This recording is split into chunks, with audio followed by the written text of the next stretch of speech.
Olá, seres do submundo. Como estão hoje? Tem tido ótimos pesadelos?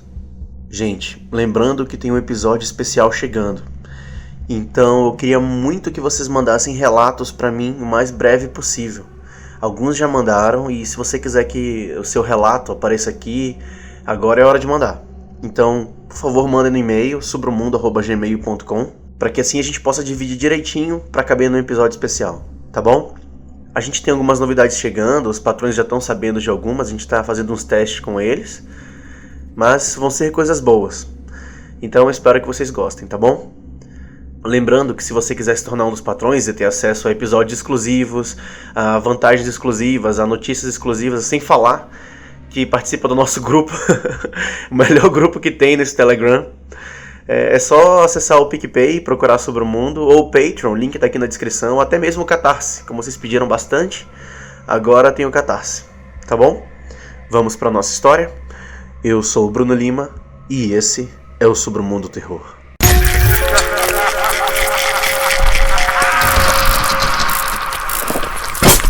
Sobre o Mundo Terror.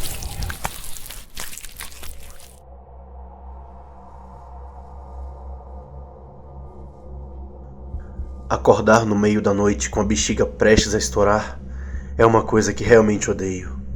Primeiro, que levantar sonolento de madrugada é uma droga. Segundo, que sou uma pessoa extremamente azarada. O que isso tem a ver, você se pergunta? Pode parecer uma conversação sem sentido, mas irei lhe explicar de uma maneira que lhe fará entender. Moro com os meus irmãos em uma antiga casa que nossos avós deixaram de herança.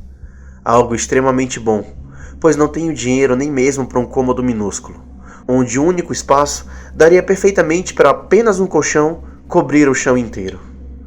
Estava desempregado e tinha acabado de sair de uma relação conturbada.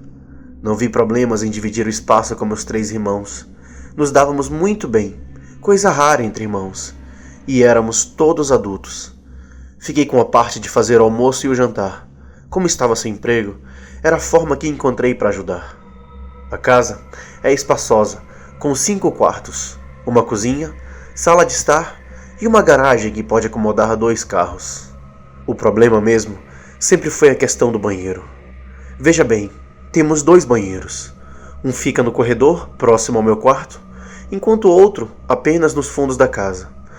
Isso significa que se você estivesse muito apertado e o primeiro banheiro estivesse ocupado, você teria que dar toda a volta até os fundos, destrancar uma porta e atravessar o jardim para acessar o outro. Já era chato fazer isso pela manhã, imagina no meio da madrugada, quando o que você mais quer é voltar a cair nos braços de Morfeu. Outra coisa que preciso lhe falar sobre a segunda instalação sanitária da casa é que não é nem um pouco acomodadora. Enquanto o primeiro tem azulejos na parede, um teto com forro pintado de cor branca e um chuveiro com uma boa pressão, o segundo parecia mais uma obra não acabada. Paredes para rebocar, um telhado quebrado e uma pia e chuveiro que não funcionavam direito. A única coisa ali que funcionava era o vaso sanitário antigo, com seu barulho desgraçado quando você dava a descarga. Sério, era um barulho alto o suficiente para te tirar do modo sonolento e lhe trazer de volta à realidade.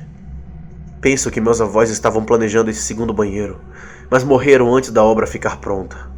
Em minha infância, meus pais sempre traziam meus irmãos e eu para passar as férias nessa casa e visitá-los. Eu não me recordo de um segundo sanitário.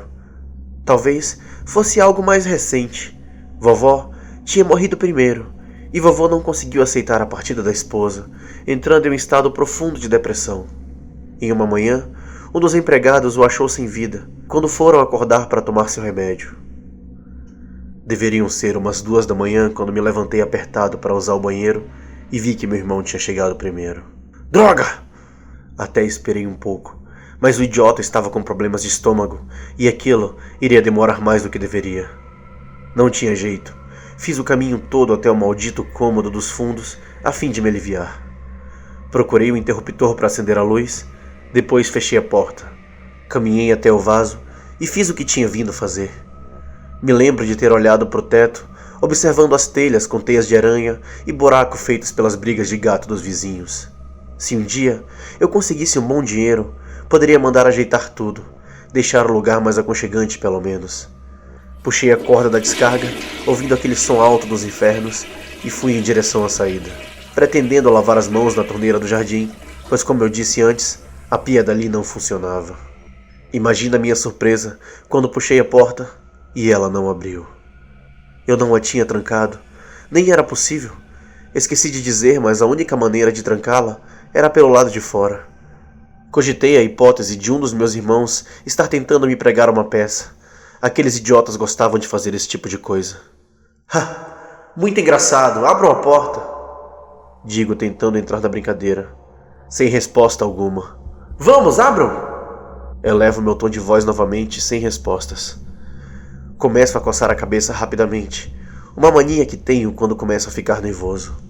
E se não tivesse sido eles? Esse pensamento passava em minha mente, mas não poderia ser isso. Quem poderia ter feito tal coisa senão um deles? Um invasor, talvez? Um ladrão que entrou na casa às escondidas e me trancou aqui dentro para não ter que se preocupar com um dos irmãos? Que droga! Pensei em muitas coisas, mas nada parecia encaixar. O pior de tudo era que não adiantaria o quanto eu berrasse. Os quartos dos meus irmãos eram bem distantes. Eles não poderiam me ouvir. A solução que encontrei foi a de tentar arrombar aquela porta. Tomei impulso. Estava prestes a colocar aquela ideia em ação, mas antes que pudesse fazê-lo, a luz piscou, deixando tudo escuro por aproximadamente 5 segundos. Meu sangue congelou. Uma pontada em minha cabeça me fez dar um gemido baixo de dor. Foi tudo muito estranho. Me senti no chão, perto de alguns escombros que ali tinha. Pedaços de parede, restos de entulho, possivelmente deixado por meus avós. Tenho que lembrar os outros de me ajudar a limpar isso aqui, penso para mim mesmo, me referindo aos meus irmãos. De repente, minha mão tocava um pedaço de papel em meio à bagunça. Eu ainda estava me recuperando daquela estranha dor de cabeça de antes. Logo, a ideia de arrombar a porta tinha ficado para depois. Sentado naquele canto nem um pouco amigável, trago o papel para minha visão, vendo as letras escritas com uma caneta de cor vermelha. Traga o prato com um pequeno animal morto. Um lagarto ou um camundongo são as melhores opções. Entretanto, com um camundongo são altas as chances de sucesso. Sem janelas, isso é muito importante. Leia o que lhe enviei em voz alta quando estiver pronto. Você saberá quando funcionou. Lembre-se, 5 vezes é o suficiente. Não entre mais no cômodo depois disso. Não entre. Agora, aproveite e mate a sua saudade. Fiquei completamente confuso, pensando que tudo não deveria ser mesmo um tipo de brincadeira. Meu coração quase parou quando virei o papel. Tinha uma coisa a mais escrita do outro lado. Se você desobedeceu e entrou no cômodo mais de 5 vezes, pode ter ficado confiante que nada aconteceu. Mas quando você menos esperar, a porta trancará. Isso acontecerá em algum momento após passar o número de vezes. Pode ser logo que quebrar a regra, ou pode demorar um pouco. Caso aconteça, espere aquele que você prendeu no cômodo se manifestar. Ele está sozinho, trancado, por culpa sua. Preferiu trancá-lo ao invés de deixá-lo descansar em paz. Ele quer a sua companhia agora. Implore. Talvez tenha sorte na primeira, e caso tenha, nunca mais volte. Antes que eu pudesse demonstrar alguma reação, escuto passos em minha direção. Levanto a cabeça e é a minha avó. Ou pelo menos é o que eu acho que era. A senhora alegre da minha infância tinha agora um olhar cansado.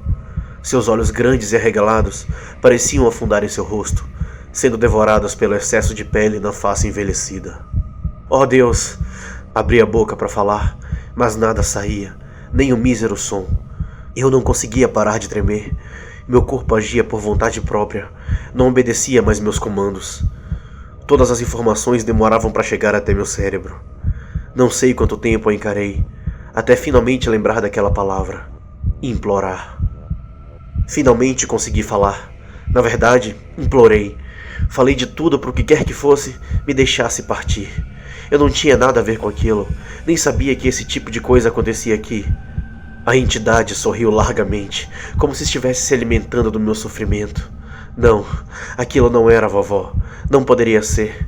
Era algo que usava sua pele com o objetivo de enganar. O rosto distorcido e seu sorriso macabro foi a última coisa que vi quando a luz apagou de vez. Era de manhã. Acordei com meus irmãos me balançando e gritando meu nome. A porta finalmente tinha sido aberta. Eles me ajudaram a se levantar. Me levaram até a cozinha. Sentei-me em uma das cadeiras e contei tudo o que tinha acontecido. No começo, acharam que eu estava brincando. Entretanto, minha palidez e o pavor que eu tive quando um deles afirmou que iria até o banheiro procurar um pedaço de papel o fizeram acreditar em mim. Decidi sair da casa 3 dias depois do ocorrido. Ficaria na casa de um amigo até arranjar um emprego. Queria distância daquele lugar. Aconselhei meus irmãos a fazer o mesmo e nunca mais voltei. Hoje, pensando sobre isso, entendi que vovô amava a vovó. Amava bastante para se iludir que haveria outra vez, fazendo um ritual qualquer, trancando sua alma em um cômodo. É uma pena, pois aquilo nunca foi ela. Gostaram da história Seres do Submundo? E olha só, se inscrevam no YouTube, se inscrevam no canal lá. Em breve vai sair uma história que é exclusiva para o YouTube e vai por mim. Você vai querer participar dela. E também não se esqueça de se inscrever nas redes sociais, no Twitter, no Instagram, no Facebook. Lá você fica sabendo de todas as atualizações. E se você quiser se tornar um dos patrões, é só ir lá no Catarse, no PicPay ou até no Patreon. Lá você acha o melhor jeito de apoiar o cast. Muito obrigado por tudo. Boa noite e bons pesadelos.